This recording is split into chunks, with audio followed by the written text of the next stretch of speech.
దీనికి మేము పూర్తిగా మద్దతు ఇస్తాము.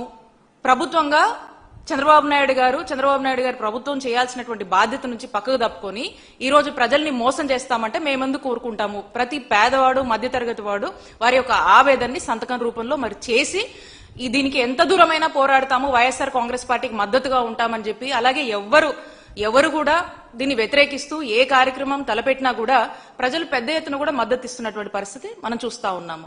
మరి ఇంత జరుగుతున్నా కూడా కనీసం ఇంత కూడా చంద్రబాబు నాయుడు గారు పట్టించుకోకుండా, కోటి మంది ఈ రాష్ట్రంలో గొంతెత్తినా సరే అయినా సరే చంద్రబాబు నాయుడు గారు వినకుండా పట్టించుకోకుండా నేను అనుకున్నదే అని చెప్పి మోనోపోలిగా మరి చంద్రబాబు నాయుడు గారు ప్రభుత్వం వెళ్తున్న తీరు ప్రజలందరూ కూడా గమనిస్తున్నారు.